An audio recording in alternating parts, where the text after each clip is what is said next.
Hello, my dear. Good morning. Love, love, love. Meron tayo itong smoky quartz. Ay, tama. Smoky quartz to, di ba? Yes, smoky quartz. Okay.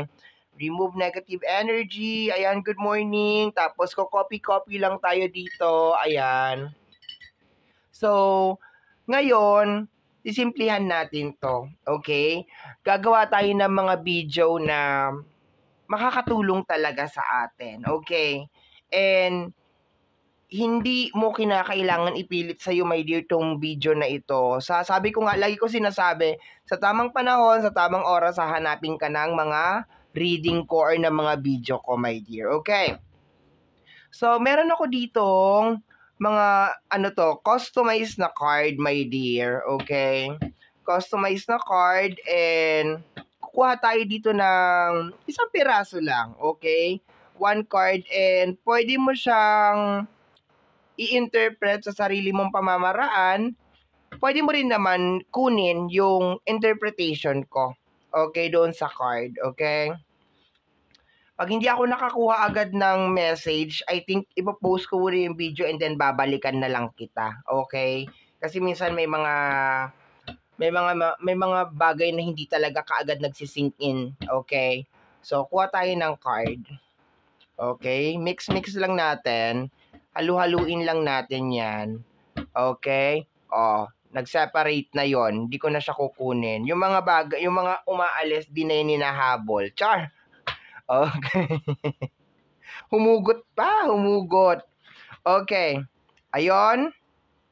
Ito lang na nasa ibabaw, dear, ha? Yung nasa ilalim, di natin kukunin yan, ha? Yung nasa ibabaw lang. Okay. Yung nasa ilalim, babalik natin yan. Kasi sabi ko, isang card lang. Kailangan matuto tayong sumunod sa mga rules. Okay. Sabi dito, pangakong napako. Okay. We have here pangakong napako. I will be back.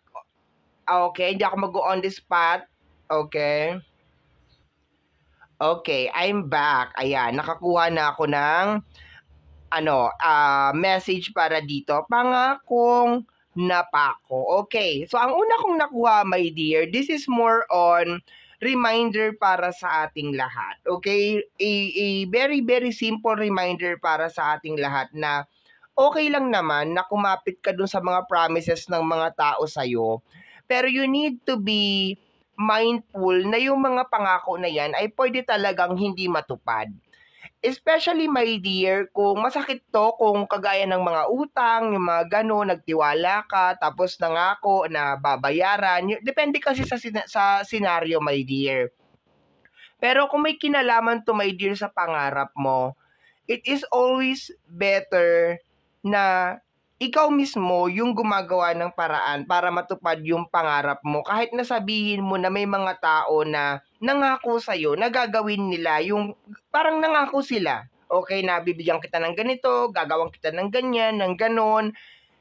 It is always better na ginagawa natin yung part natin para matupad natin yung mga pangarap natin sa buhay. Okay, yung mga dreams natin, hindi yun nakarely tayo. Kasi this is based on my experience, my dear. Okay? Kasi, yung tatay ko, nung nabubuhay pa siya, marami siyang mga promises na hindi niya natupad. Okay, para sa pamilya, para sa akin, para sa kapatid ko. Marami siyang mga promises na hindi niya natupad. And I will be very, very honest, my dear, na talagang nagalit ako. Kasi I was like expecting na tutuparin niya yung mga pangarap na yon. Pero, yung mga pangako na yon, okay, yung mga pangarap niya para sa amin, of course, 'di ba? Pero 'di ba, hindi niya na natupad, hindi niya na nagawa hanggang sa nawala na nga siya sa mundong ito. So, for the longest period of time, nagalit ako sa kanya, my dear. As in, I will be very, very honest. Nagalit talaga ako sa kanya. Pero, lately, na-realize ko na dapat pala gumawa din ako ng paraan para matupad yung mga bagay na yon. Okay? Matupad yung mga bagay na yon kasi pangarap ko yun eh. Di ba kunyari, pangarap ko magkaroon ng sasakyan.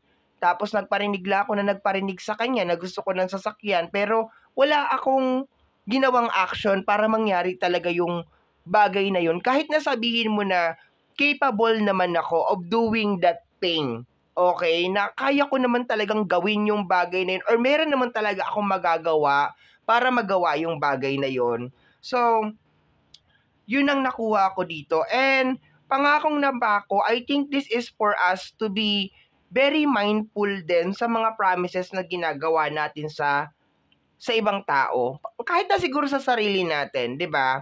Na once na magbitaw ka ng salita, you are already responsible of doing that thing. Sa tingin ko, lalong-lalo na may dear sa sarili mo. Kung nangako ka sa sarili mo na this time mamahalin mo na yung sarili mo, kung nangako ka sa sarili mo na this time ipa-priority mo na yung sarili mo, na 'di ba, aayusin mo na yung buhay mo, kailangan maging ano ka doon sa ano na yon, sa pangako na yon eh. Kasi para sa sarili mo na yun eh, 'di ba? So, pangakong napako. Okay, yun ang nakuha ko, my dear, sa card na to. Okay? If you want more like this video, please don't hesitate, my dear, na mag-comment down below ng more para ma-motivate pa akong gumawa ng mga ganitong klase ng video. Good morning! Kape-kape!